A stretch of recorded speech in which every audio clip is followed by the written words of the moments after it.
Good afternoon and welcome to Understanding Your Security Posture and How to Improve It, the complimentary webinar from healthsystemcio.com.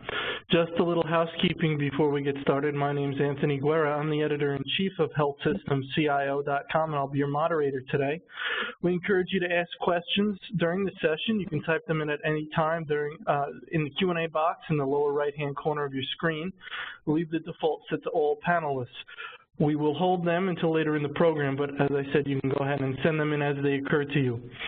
You can download the deck at any time using the URL on your screen. I'll also send it out in the chat box, and there's a shortened URL at the bottom of all slides. And we are recording today's event. We will have the archive available usually within 2 business days, if not sooner, and we'll get that up on our YouTube channel. You'll get an email when it's ready. Just so you see how we're going to spend our time today, we're going to go about 40 to 45 minutes. First, we're going to hear from Sarah Richardson, CIO at NCH Healthcare System, who's joined by her Director of Information Security Assurance, Andrew Cooper.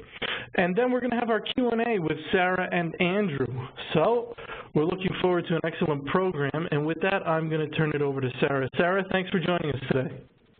Thank you, Anthony, for having both Andrew and I today available to you.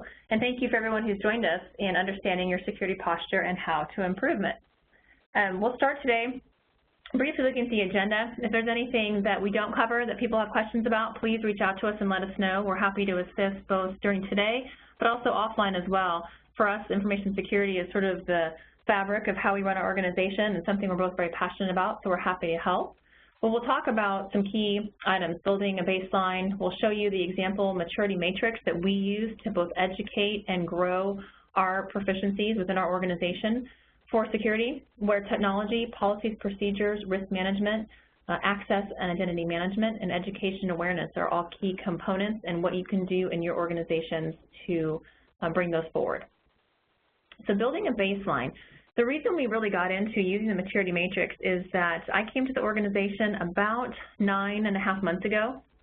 I spent 10 years before that in for-profit, where information security was something we spent a ton of time and money on, and we had a really good program. I was fortunate enough when I got here to come to an organization that realized the importance of information security, but didn't really have a baseline or where to start, and had just a lot of opportunity for all of the items in the matrix. And so I brought it forward. One of the first things I did was identify the need for a director type of role in the organization. And so the reason we don't have that here as part of the baseline is that it's not one person's job. The CIO obviously is often responsible for it. If you're large enough, you can have a CISO.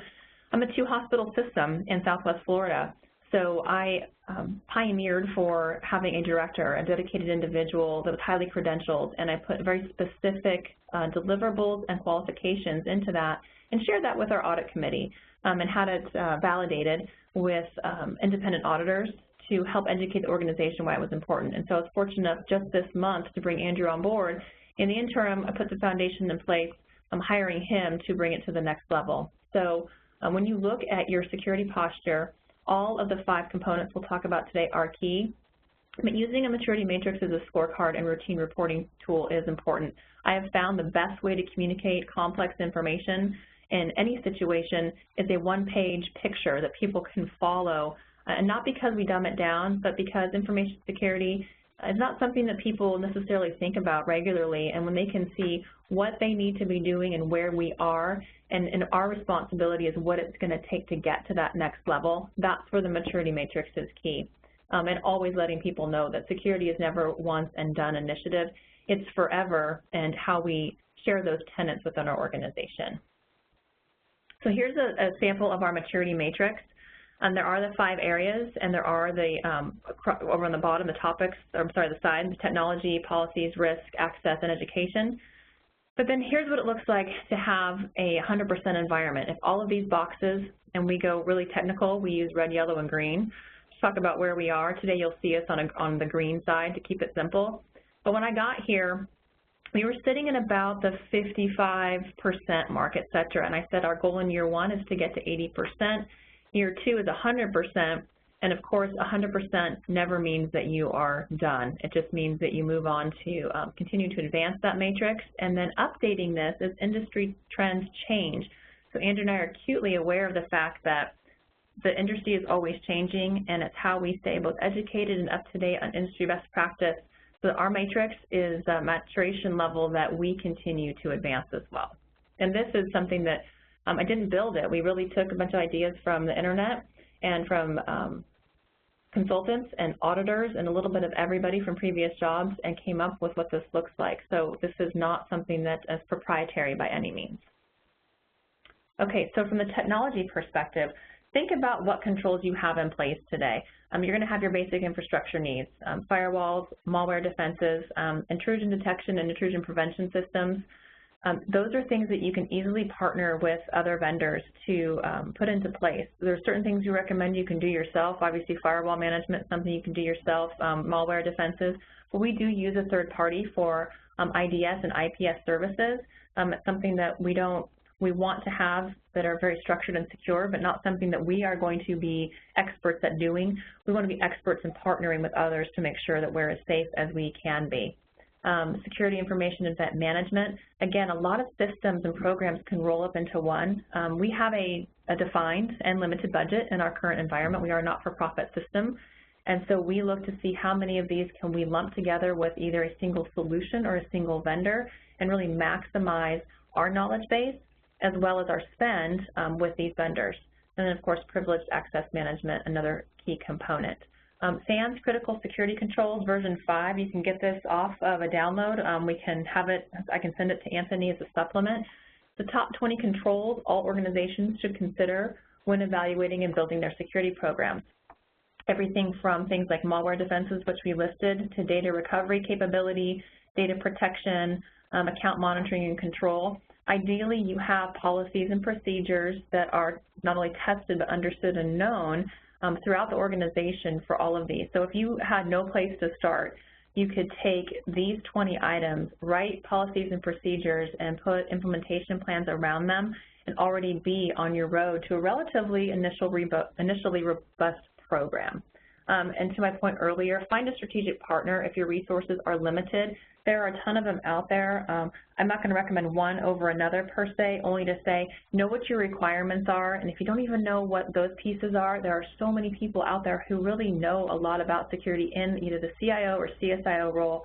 Connect with your peers, have those conversations at HIMSS and CHIME and at different events, and start to ask who is the best at this. I think one of the best things that Andrew and I do is we know a lot of people in the security world, and so there are things we pay for, and there are a lot of people we call up and ask, what are you doing? Like currently we're on a hunt for a new provisioning system, and we're asking all of our colleagues what they're using, and it's like your own internal class report, which is kind of nice. Here is a sample of what your matrix could look like if you were using it and you had firewall, detection and prevention systems in place, and malware defenses. You would say, hey, I'm at about a 60% level of maturity if you were to use this as an example of how to communicate information security to your organization. Okay, let's turn it over to Andrew, because policies and procedures and risk management are definitely his areas of expertise. Thank you, Sarah. So really, policies and procedures, a little bit about my background. Like Sarah said, I'm within my first month here at NCH. I'm in my third year of healthcare, but before that, I spent 8 years at a banking institution in Nebraska, was over both IT and information security there. So, you know, really coming from the banking environment where we typically have the same controls, but a little bit different. The biggest thing that was a benefit to me was using the OCR HIPAA audit protocol. The most difficult part about it is getting it downloaded into Excel. Once you get it downloaded into Excel, kind of map out your current policies and procedures to see where you stand. Highlight the things that you need to update and add new language to your policy and procedure to, and then just move it through the process to get it approved. I'm a very strong believer in making sure that your policies are generic enough to allow the organization to adapt and change, but are still restrictive enough to, set your directives and set where you want the information security program to be. And so then I always supplement my organizational level policies with standards, guidelines, procedures, documentation. So we are able to adapt and change those through a different approval process, but it's still well known, well documented. This is what we're doing for access control. This is what we're doing for data backup. This is how we're encrypting this, because standards and policies and procedures change very quickly. So being able to adapt quickly and update your documentation is always very important. In most cases, you're already performing a lot of your procedures, your standard operating procedures, in an informal process now.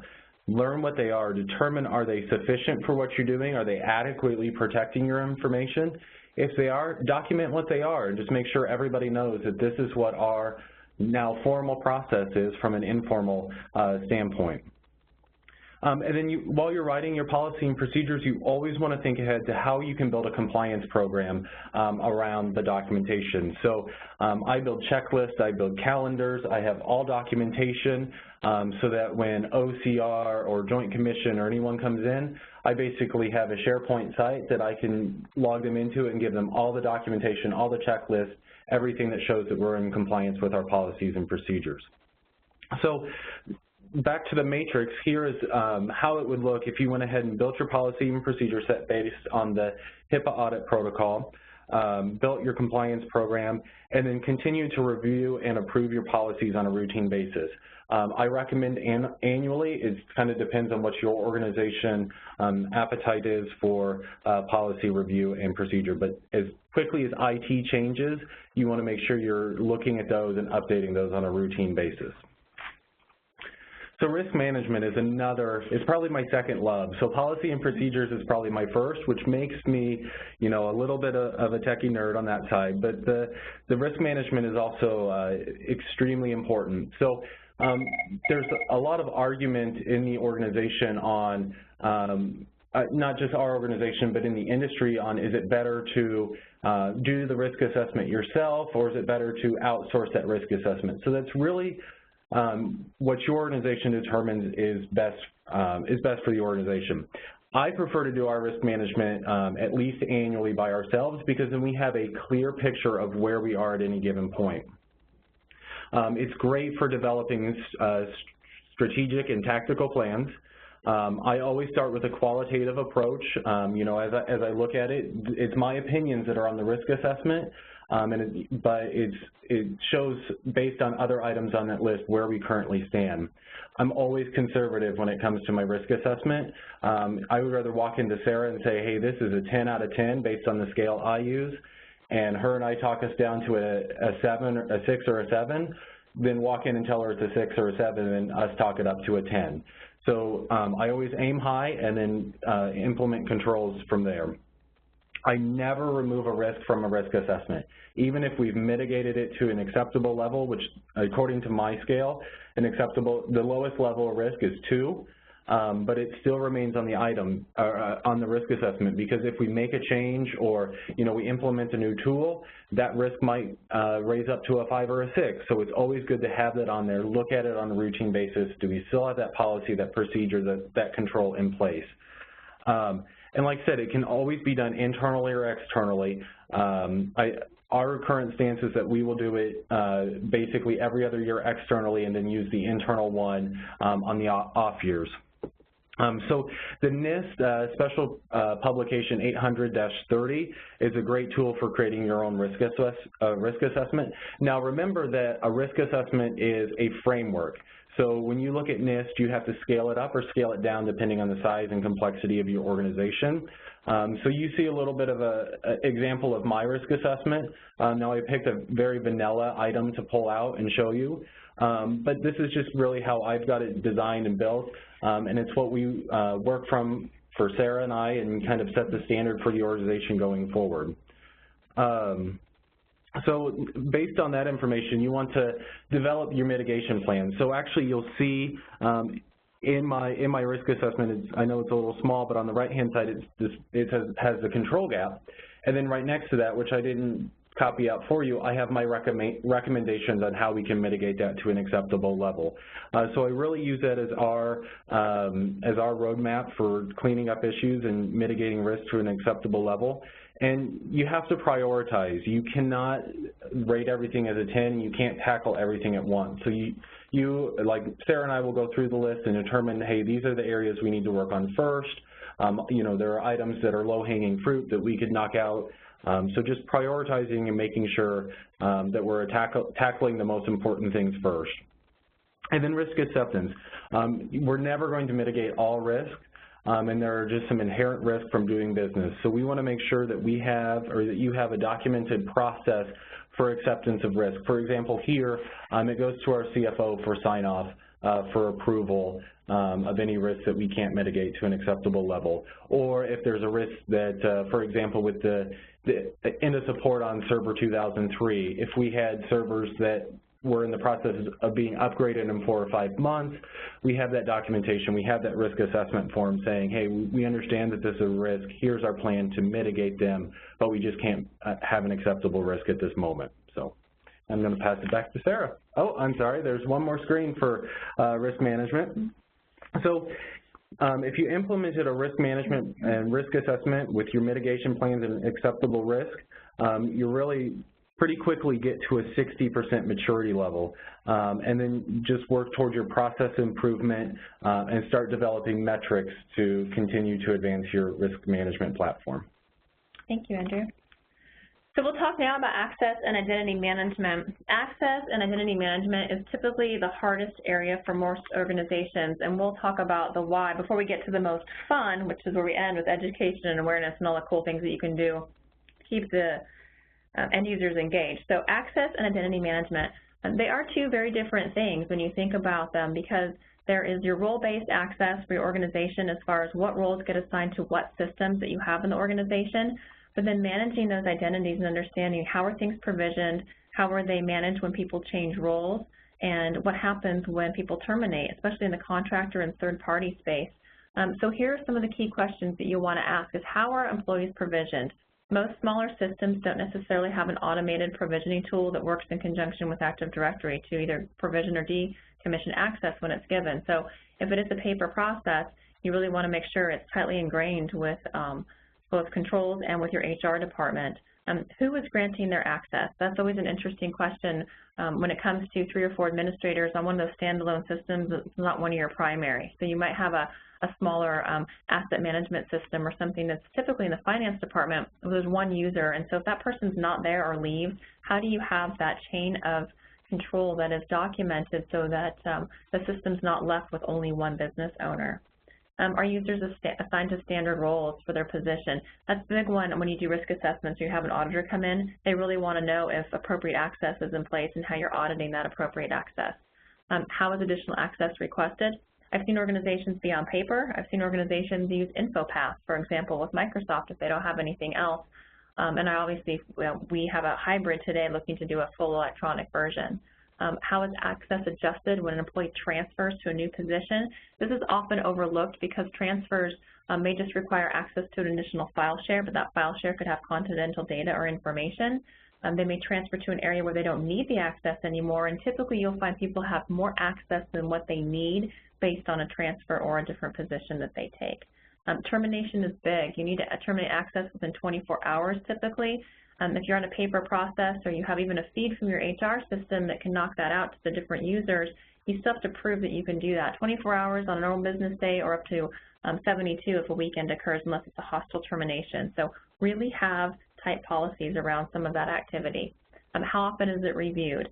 There's going to be best practices, everything from how often is it a 45-day inactive window, 90 days, annual review for some of your larger systems.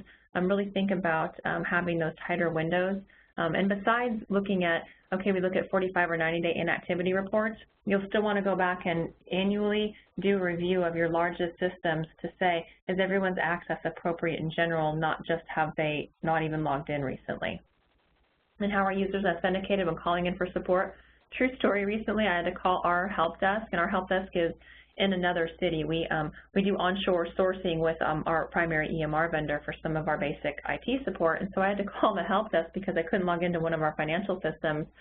And they're like, we don't see you in the system. I'm like, but I have it installed here. And they're like, I said, but I'm the CIO. And they're like, but I can't prove that. They're like, on the phone, can I talk to your boss or can someone else help you? And I was so impressed with our own service desk not giving me access into a system. I thanked them and went ahead and reached out to our local administrator. And when it happened, a script had run and kicked me out because I hadn't logged in recently, so which was a good control to have. But I loved that our own service desk, like, I don't know that it's you actually calling, and so I couldn't even get into one of our systems. So making sure that the users can authenticate effectively when calling in. And then how do they know that the end user is actually calling? So we have specific bank and numbers so people see that, they know that they're calling from there. And we've told people, if you don't see this come across on your display, then don't give that user information. That can be social engineering you. And we do education on social engineering specifically because someone calling from the help desk and asking you for your login information will not happen in this organization. So we have to remind people that that's really important. So trying to map out what your whole access and identity management posture is in an organization can be a little daunting. So we say start with whiteboarding or Visio to answer your questions and invite the right people to the table making those decisions. We have found it's typically obviously HR department, a big piece of from compliance and auditing department, our CFO only because they have to accept the risk of what decisions we make from those perspectives. So we Visio out everything and then we share those regularly and routinely in our Access and Identity Management Committee meetings. You'll want a strategy for improving the process based on the size and complexity of your organization. Not all organizations need that platform, and paper processes do work as long as they're standardized and user-friendly and consistently followed. So we meet criteria with our auditors because our current process is paper and well audited and managed. However, we are going to an electronic version of that because that's both the backgrounds where Andrew and I came from, and we are going to include our auditors in that journey so that what we pick is something that they also know meets the criteria that we need to have. And then again, adjust the matrix based on your organization, and then develop a routine compliance and auditing plan. Have regular meetings, and regardless of the size of your organization, you want to have that relationship built with your auditors, internal and external as appropriate, and make sure that you are following all the regulatory and compliance standards as they change as well. So here's what it could look like. Access and identity management, if you were 100%, you don't need access and identity management platform, but you've adjusted the matrix for your specific organization, and you're fully standardized and centralized your processes as well. So education and awareness, this is like our favorite part, right? This is where you get to take all of the stuff that people don't want to hear about and don't understand and can't figure out, and that's why they hire us to do it, but then you get to make it about them. And I say that because education and awareness, especially in the information security space, it's not just at work, it's everywhere, it's at home. Most of us were probably affected by the Target or Home Depot breaches and had to have credit cards reissued and numbers reassigned and all of that stuff. So we all get caught in it, whether we want to or not. We're careful about passwords, we're careful about things, but it happens at home, it happens everywhere. A story that we've actually told recently is that a vendor sent our CEO a box in the mail, and I joke that it looks like a Unabomber box. It's literally a cardboard box that's taped with clear tape, and it's handwritten, and his name was spelled wrong initially, so they rewrote over the top of it. I will protect the vendor's innocence in this case, and when you open the box, it has a plastic bottle with a rolled up scrolled message, and it has a link to a website. He walks down the hall and he says, hey, should I go to this link? He's like, if I do, I'm going to go to it from here because I don't want to mess up my systems at home. We're like, no, go ahead and hand that over to us. We haven't reached out to the vendor to say, hey, what were you thinking?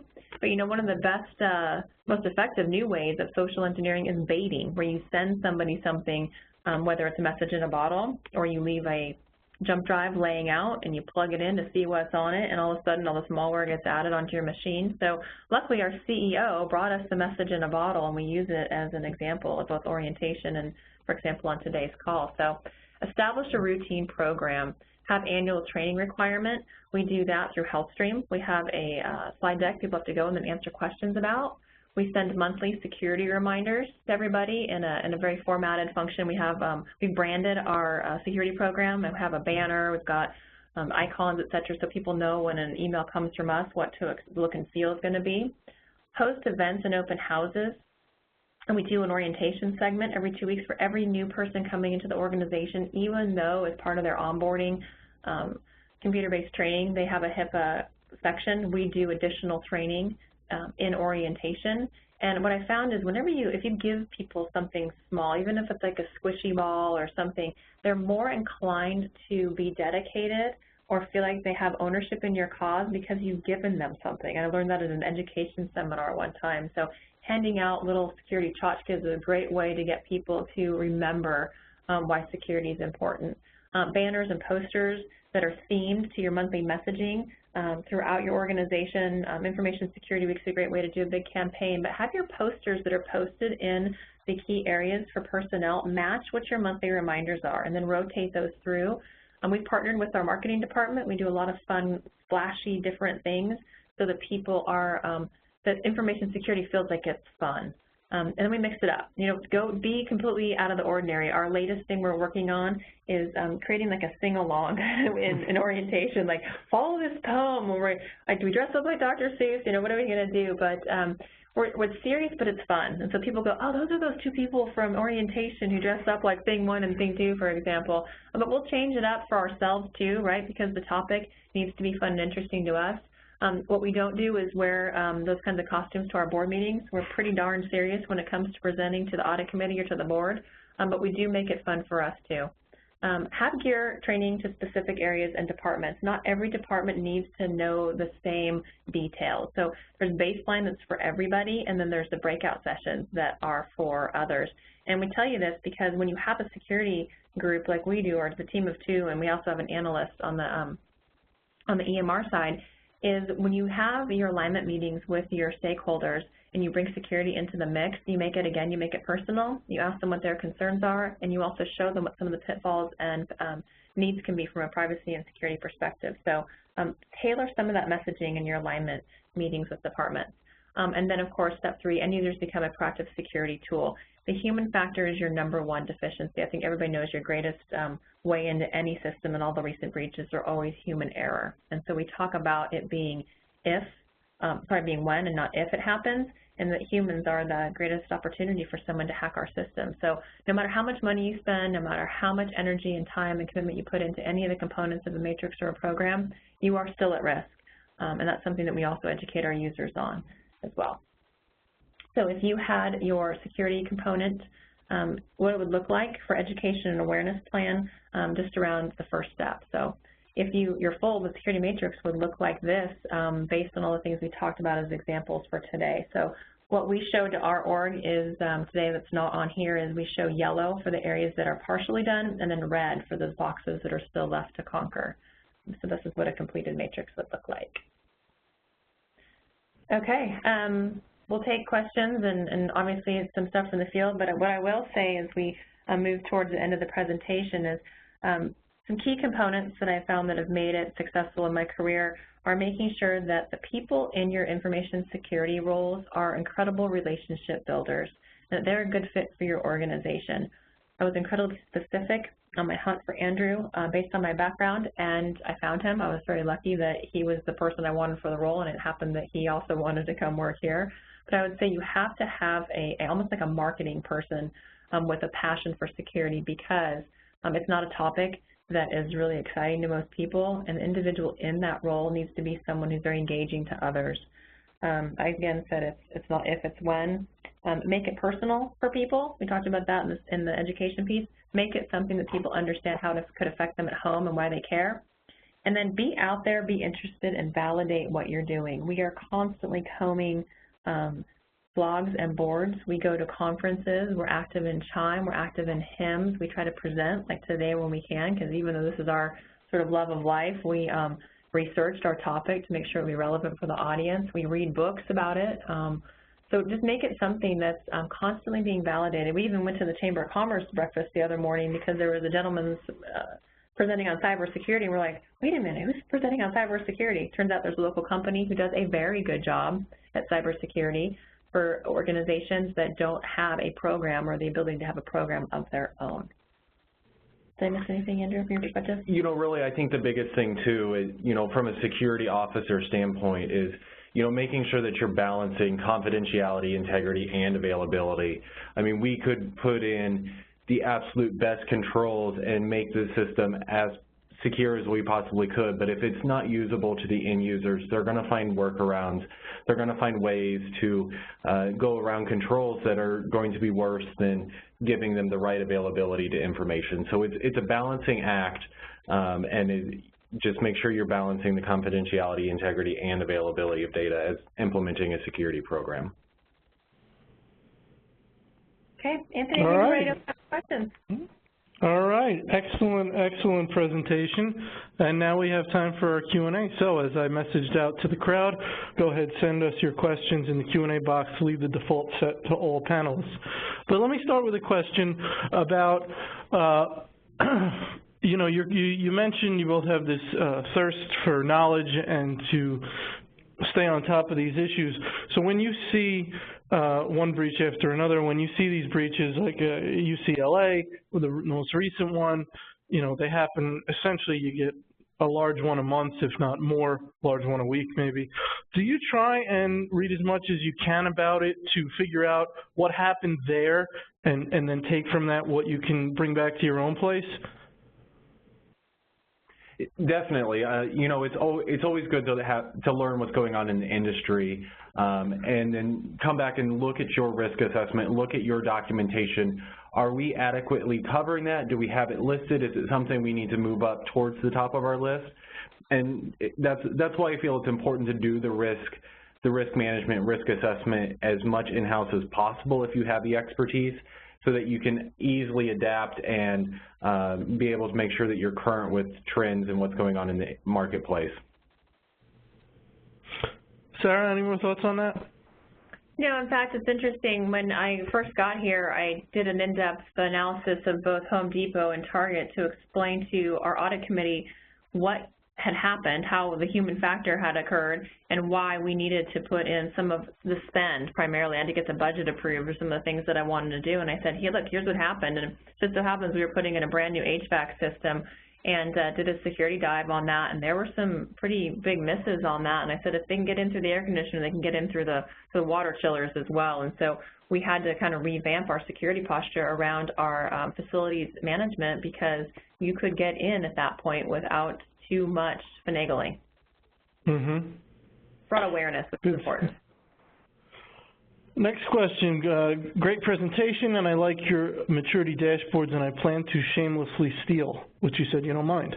Can you discuss security challenges and hopefully successes for medical devices used in your organization?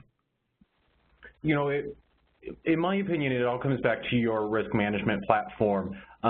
One of the most valuable tools that we have implemented at all the organizations I've worked for is a vulnerability scanning utility.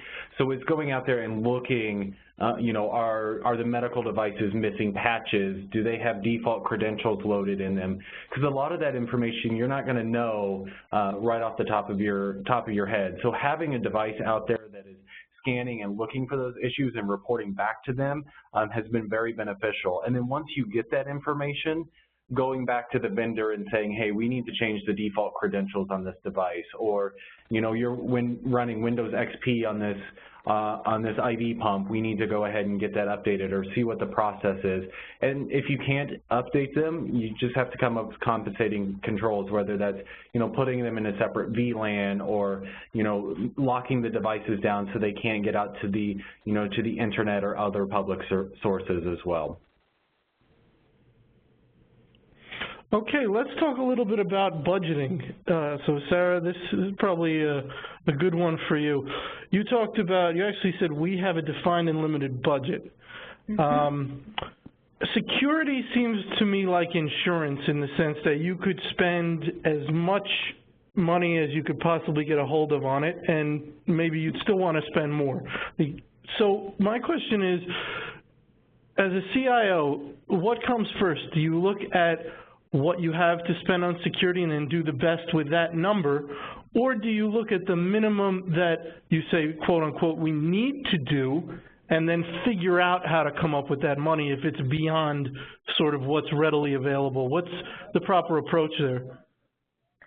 budgeting is an interesting topic, Anthony, because everybody goes about it a little bit differently. But what I do is I take our greatest opportunities or our greatest gaps in our program and our needs to be as secure as we can be, weighed against best practices, and I look to see if what we had meets the criteria and what are some of the either gaps or vulnerabilities in that. So I say that because we bought cyber insurance recently.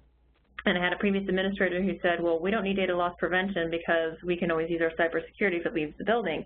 I said, wrong answer. I said, and here's why I think here's why I think it's the wrong answer. But was I going to get a bunch of money to do DLP as a separate initiative? No, I had to go out and look for a program or a software program and a vendor who would partner with me to put in great DLP controls while systematically also achieving other goals for me, whether it was web filtering or crosswalking some of our vulnerabilities on file shares, et cetera. So I had to go out and look for those systems that maybe give you 2 or 3 pieces at once. Now, did that eradicate the need for cyber insurance? No, it certainly did not. I think that they go hand in hand.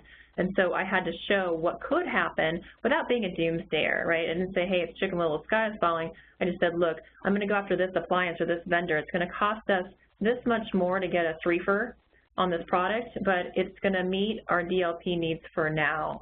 Because once you get that foundation in the door, you can start to educate people on the what. And again, it's not a total a dictatorship where we say we have to do these things. We rank what our greatest opportunities are, what we can do to fill those, and how much it's going to cost. And so we got our budget expanded simply by, we didn't go for the platinum on some of these, but we're lucky also. We do have a partnership with our EMR vendor who thinks security is a #1 concern as well. And so we get to really sort of buy in or share some of the cost on some of the controls because we have a few of our systems that are hosted. And so for us, a big piece of our spend, even organizationally, was if we host some of our systems with our EMR vendor, then they are responsible for keeping the patching, scanning, and security up to date, providing us all of those access logs and reviews, and we meet regularly because we simply just couldn't afford to do it all. And so that ended up being a secondary measure that helped us both in our data center space, needs as well as security. So you get creative when you have a limited budget. Very good. Andrew, questions come in regarding your fiber. Have you looked into encrypting fiber? Is that something you evaluate or even makes sense to you? It's definitely something that you want to look at, and I'm assuming in the question we're talking about a private fiber connection.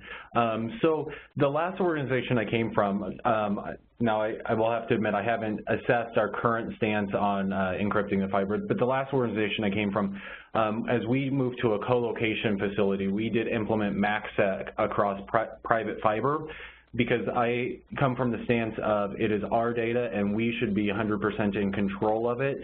So what we were doing is we were encrypting from our own device to our own device at the co-location facility, so that there was very little chance that anybody was able to get that encrypted data. Very good. Next question, have you considered a high trust or other external certification, or is NIST your preferred framework to assess yourselves? I can't say that we have considered high trust or any other certification yet at this point. Really just trying to shore up our current security program, making sure that we're a leader in our area and our market, and then definitely would be something that we consider down the road. We typically use NIST as our preferred framework. Any of the frameworks are decent, and like I said, they are frameworks, so you have to adapt them and change them to meet the needs of your organization. And even using the HIPAA OCR audit protocol is a great place to start, because I know NIST can sometimes be very daunting to try to get through and understand, but the HIPAA OCR audit protocol lays it out pretty black and white on what you should and shouldn't be doing. Good, good. Sarah, you had an interesting point. Communicating up in this area of information security requires a level of seriousness when you're dealing with the board and all these type of things. Communicating down, and I hate to use the word down, but communicating into the organization where you're trying to educate and get people to sort of sign on and buy in to the program because you need their cooperation. If they're going to open that message in a bottle and plug in that website, you got big trouble. So, but it's a totally different approach. It's dressing up like Dr. Seuss. It's more fun and engaging. You see what I mean? It's a totally different approach, up versus down. Can you talk about that a little bit? Yeah, absolutely. So I was thinking about going back to emotional intelligence, right, and understanding your audience before anything else. So we have a relatively serious and conservative board. And so it's everything from, what you wear to how you say it with that group. And I always talk about the ability of being prepared. So I'll meet with our chief of staff because he leads the security committee with the board. I meet with our compliance team. I dry run my presentation 2, 3, 4 times. And those are those moments where you don't let your ego get in the way. You give your presentation to the chief of staff and to others that really know those members well, and you say, how does this message need to be conveyed? And I've had it, I've had commas moved and punctuation changed and pictures changed and all of that because it's not me there. I am delivering a message for the organization, but it's totally not about me at that point. And so when I'm talking up, I keep it simple, and not because people aren't intelligent, but I'm not using acronyms. I'm not trying to show how smart I am. I'm trying to show how important the topic is to the audience and very respectful of both their time and their level of education. And so I keep it simple but respectful, and I don't go into lots of bells and whistles about things because, the fastest way for any IT executive to lose an audience is to go in and talk as if they're talking to their IT team. And so that's what I would recommend on the way up. When you're working with the staff, I would say meet people where they are. If you are in a hospital and you don't know how the workflow is for your nurses, for your EVS, for your PT, for anybody in the organization, then I would say you probably shouldn't be in that job, right? You need to spend time on the floors and walk around and understand how your technology and your policies, programs, and procedures affect the ability to provide excellent patient care. And if you are a barrier or you're providing barriers, have a dialogue. Understand their workflow and what do they need to be able to take care of that patient, but then what do we need to be able to keep that patient safe from a security perspective. There's always somewhere in the middle, but talk to people and ask them what it is that's important to them. Because I'm not a clinician, and I never will be, but I've worked in healthcare most of my career, and so the only way I can serve our patients is to serve the people who are taking care of them. And when you take the perspective that back to it's not about you, it's about them, how does the patient's experience need to occur in order in your facility, and how do you keep it safe? That's kind of the approach we take with the end users. And so in any case, you always meet people where they are, but understanding your audience and never making it about yourself is the best advice I could give when sharing any topic, but information security in this case. All right, next question, and this might be our final one because of time. Will your BOD or CIO ask for any external assessment beyond your internal security self-assessment? We've found an extraordinary amount of interest from our BOD and Audit and Compliance Committee, and they have mandated external assessments. Sarah, you want to start? Sure, and I'll actually, because Andrew and I, collaborate on what the best practice is for the organization. They mandate it, and we recommend it as well. We actually enjoy the fact that we do our own assessment one year, and then the next year we have the auditors come in and do one for us, because it's just like having the Joint Commission in-house. You want that education from somebody else's perspective because they're going to bring you things or information that you don't know. And so we always open our auditing sessions with, these are the things we think you will find, these are the things we want you to find, or these are the things that we need your help documenting or discussing because it is important to the organization and we want to make sure that everybody's aware of what it is. So, if you have anything, you never hide anything from your auditors. You really want them. You want to build an appropriate relationship with them to educate yourself and the organization, but also help you build a use case for things that need to be fixed, but to also find the things that maybe you hadn't thought about. Andrew? And I think it's important to know your limitations too. Obviously, as Sarah said, I'm highly credentialed, and risk management is something that I have done quite frequently in my career. But the things that I'm not good at are the external penetration testing, the social engineering testing. So that's one of the things Sarah and I discuss is, I need assistance from an outside third-party vendor to help us with these items. And we might supplement them with, a routine internal penetration test, but we still want that external company to come in and look at things differently than what we're looking at to help continue to move the organization, the security program forward. Sure, and one can imagine that there would be no better message for the staff than to know that there will be social engineering testing going on. So, right. You know, when they get that call, they go, this could be it. And whether it's one of your testers or it's an actual someone, you know, trying to get in an actual bad actor, as the term is, just for them to know that this is going on should put them on alert. And I'm a big believer in social engineering testing, that you don't want to test until you've educated your staff, because the last thing you want to do is them feel like you're tricking them. So once you've gone through that education program, and you know, then you come back and test it, but make sure you do your education first.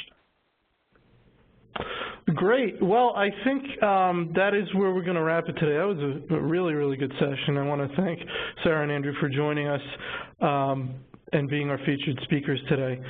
As I said, we will have an archive available. I just sent out in the chat box the main link to our YouTube channel, and I'll also send that out when I get our archive ready. You'll get an email sending you to the channel, and so you'll be able to access this event. If you have the CHIME CIO certification, let CHIME know you attended. You get 1 CEU for attending our events. If you've asked us to let CHIME know, we certainly will. To sponsor events like these, you can contact Nancy Wilcox. Questions, comments in general, contact me. And you can go to our website to see our upcoming schedule. So again, I want to thank Sarah, Andrew, and our audience. Everybody have a wonderful day. Thank you. Thank you.